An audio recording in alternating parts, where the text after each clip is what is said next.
The Fed's still saying that it's probably too early for a rate cut. We had hotter than expected CPI, but yet the markets still expect the Fed to cut rates. We have more macro data coming out tomorrow, along with big banks reporting their earnings, and we have some turbulence at the Red Sea. All that and more on today's Stock Market Brief Show, where we navigate the financial markets through the lens of technical and intermarket analysis. If you haven't done so already, please smash that thumbs up. It helps the channel grow.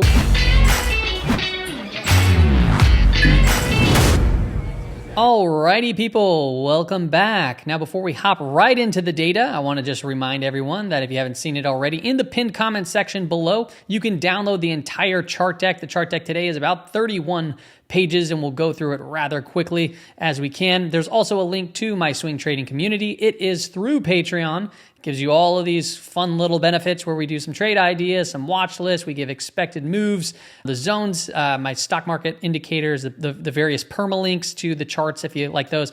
I have links to the educational videos that are free already on YouTube. You get access to the whole Tradie Ticks Discord sweet bot where you can type in various commands in the query section and receive various aspects of data, whether that be gamma exposure levels, market net flow. There's just a whole array of different things there, and you get access to the community all for a whopping $9 a month, or you can pay annually and save. It ends up being like $90 US for an entire year. It's not an alert service. That's not what I do here. It's just various ideas and building upon more research. All right, let's start off here with inflation data. All right, we got our inflation numbers. Yesterday we had discussed, these are binary events. It can cause obviously more volatility, and it's important to know levels of risk.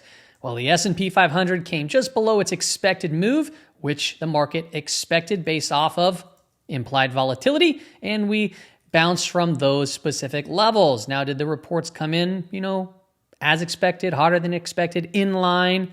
Well, looking here, we'll look at the core inflation, which is the gauge what the Fed wants to bring down to 2%. If you look at a 25-year chart back to the left of the screen, we're still relatively high. The consensus was for 3.8. Our actual came in above consensus at 3.9, so hotter than expected. But the previous was 4%, so it's dropped slightly there from the prior report. Okay, as far as month-over-month core inflation goes, we came in line as expected, 0.3%. United States inflation rate over here, you can see that it's getting a little sticky over here. We're not going down, but we slightly went up. The consensus was 3.2. We got 3.4, and that's higher than the previous report there too. Now, if you take a look at the month-over-month inflation rate, this one also came in hotter than expected. So we have now 3 reports hotter than expected, one that came in at consensus. Consensus for this month-over-month inflation rate was 0.2%. The actual came in at 0.3%. The prior report was at 0.1%. Now, this to me is interesting, right? Hotter than expected inflation data, you would think that the Fed is going to hold rates higher for longer. But that's not necessarily what the market's pricing in. If you take a look at March 2024 meeting for the Fed Watch Tool, you can see here that the probabilities of moving to 500 to 525, which we're currently over here, right, has increased today, whereas the keeping rates at the same level has been decreasing. And if you even go out another month into the May meeting, you can see that there is a 69% probability that we can potentially even cut to 475 to 500. And if you just take a look here where you have January, March, May, and so forth down the list, you still are pricing in now a 70%, even a little bit higher, 73% probability that we'll get a rate cut in March.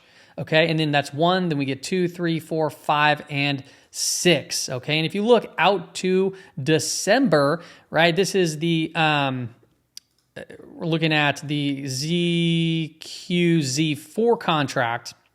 Yeah, ZQZ4 contract in blue.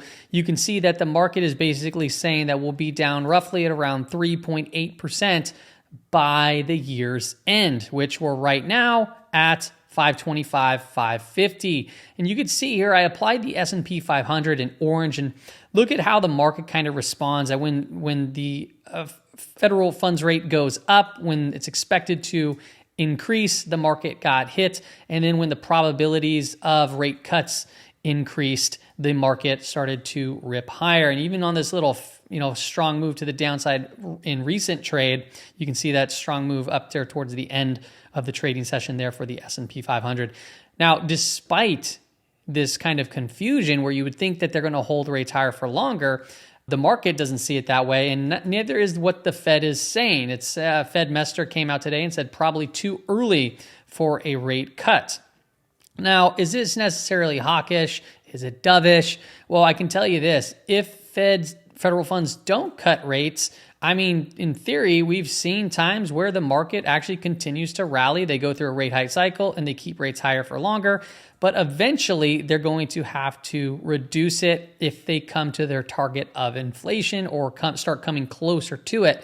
And what we've seen when they do start cutting rates and when the yield curve finally uninverts, well, they started reducing rates, yield curve uninverted, and that's when we actually ran into issues in the financial markets. Does that mean that it's going to happen just like it did in the Great Financial Crisis in 2001? No, that's not what it means, but I do find it interesting here how where inflation is getting hotter than expected, at least on this report, the market still says we're going to be cutting rates, and then the Fed is saying something opposite. So somebody is wrong in this situation. And if we are going to get rates to get cut dramatically like the market is anticipating, perhaps they're seeing something, more dramatic take place. I don't know, but it's something that we can be made aware of, and we can just be tactical and continue to trade the trend, which is still at this moment currently up, and we'll get more tactical into that. This was a chart by bar chart. I show the 10-year, 2-year yield curve, the 10-year, 3-month I show pretty frequently too, but this is the longest yield curve inversion in history at 293 trading days. And we haven't actually seen it this deeply inverted also since the early 80s, I believe it was. Now, if we take a look here at what is going on in terms of liquidity, I did find this interesting that the Bank Term Funding Program is still kind of ripping higher, and apparently there's news around an arbitrage, and kind of makes sense. But from my perspective, when this kicked in, the market started moving up. When it started flattening out, the market started to digest. And then when we started kicking back up again, the market started to rally there as well. So it's a form of liquidity, and it seems to be working quite in a tight correlation. Now, there is news saying that this program will expire on March 11th at its original 1-year time limit. That's coming from Michael Barr, the Fed Vice Chair. He did state that the program worked as intended. He said it will dramatically reduce stress. It dramatically reduced stress in the system very quickly, and it was highly effective. Well, if you're looking at it in terms of helping the market out, it was highly effective indeed. So what happens when it comes to an end? I don't know, but it's something to be aware of because it is coming to an end. At least that's what was stated. If we took a look at total assets, the Fed is continuing to tighten. We just got a recent report. It's kind of ebbs and flows. This was a little bit subtle of an uptick, but quantitative tightening is still apparently in effect. Now, if you look at bank reserves, take a look here. The market moves very, very close in line in recent trade with these reserve balances, where we started reducing liquidity in the blue line. The market started seeing volatility alongside with it. That was in the 2022 bear market. And then in 2023 January, that was the low for the bank reserves, and we started moving up. And you can see right over here where the Bank Term Funding Program came in was also right around the time where we saw the big boost there too as well. And since that point, we just got another report that was higher, started trekking higher, okay? So liquidity continues to be added, which is helping this market move. At least that's what I'm getting from that specific chart. So we'll keep an eye on it. If we look at the M2, the money supply, year over year, you can see we're deeply negative. And I did see an interesting chart that was posted by the Market Ear. You can see here that we are in that monetary contraction, and this, nothing's ever good that has came from this throughout history, where you can see, where we got negative we had the 1948, 1949 recession, we had 1937, 1938 recession, and so forth down the list. I'm not going to read all of these out, but it's just highlighting the fact that there's been multiple times throughout history where that isn't necessarily a good thing.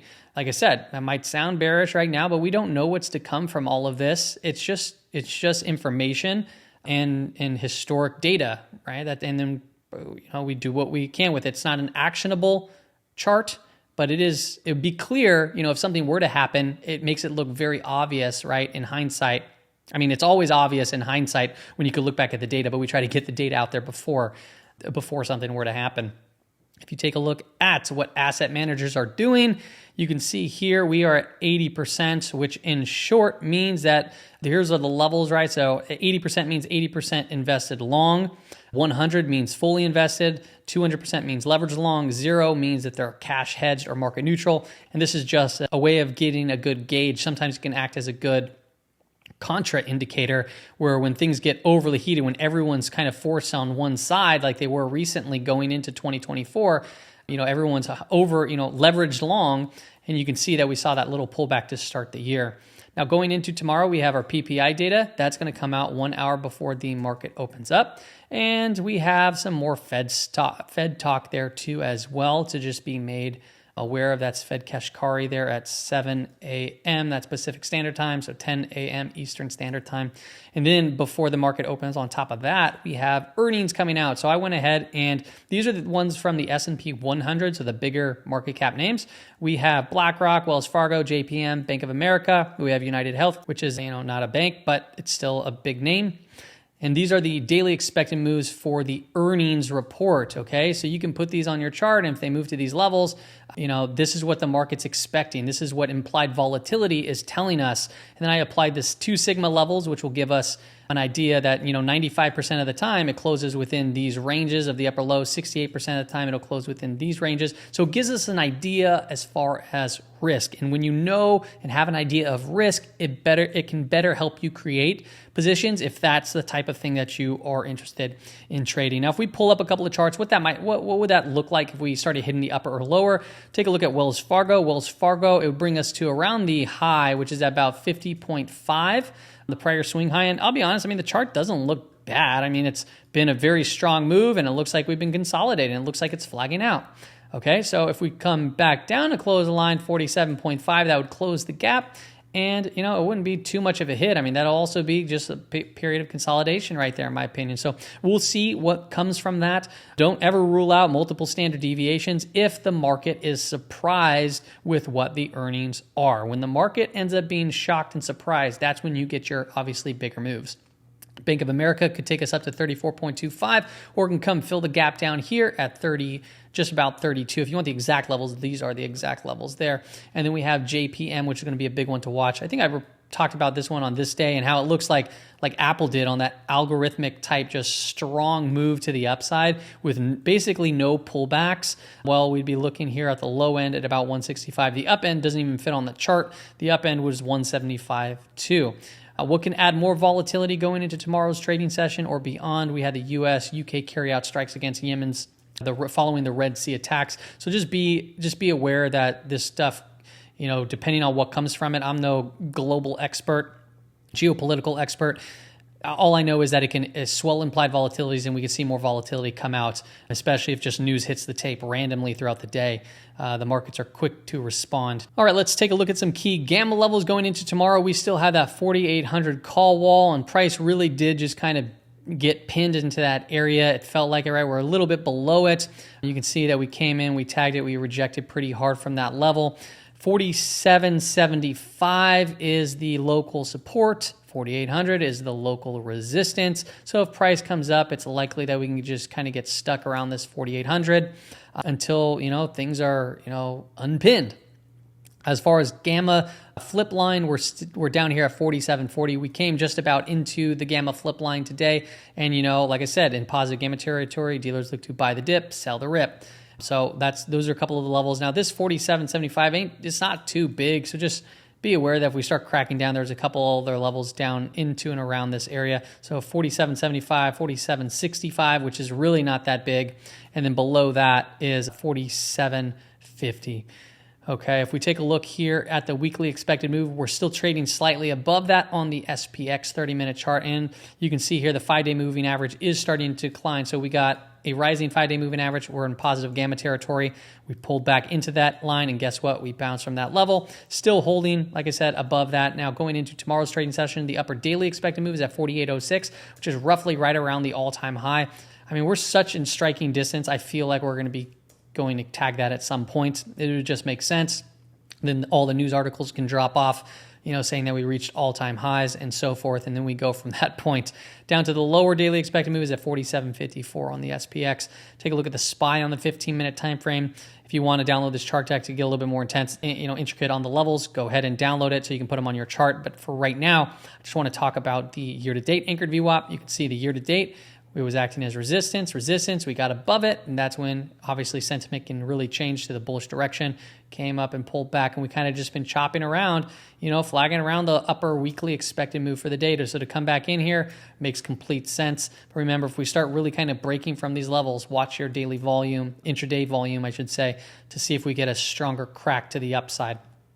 Okay, let's continue on. I did find this interesting. The 10-year yield, we saw a pretty strong move out of the gate on the report, and it completely reversed to the low of the trading session, and that helped bring up TLT. Obviously, it was down to around the just 95.50 level. And what I find interesting here is if you're just looking from a technical perspective, this is an uptrend, and now we're pulling back down. So this could very well be a flag pattern where we can go try to retest this highs. And if that's the case, that means the 10-year yield might take another fall and head down a little bit lower.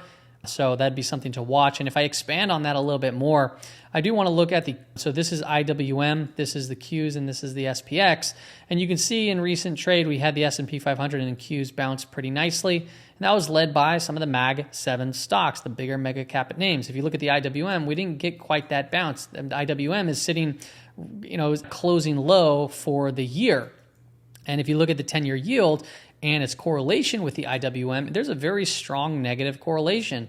So if rates are going to come down and this correlation is going to remain negative, this actually might benefit not only, bonds, maybe even Qs in the S&P 500, but this is where we might potentially get a little bit of relief in the IWM. So that's something that I'll be watching. But to get more tactical on it, we talked about this one yesterday, how you'd want to get above that year-to-date anchored VWAP. And you can see if we didn't and we cracked down below that, just be careful. Well, we flushed through that level. We created a new yearly low. So I anchored a VWAP to it. You want to see it hold that level.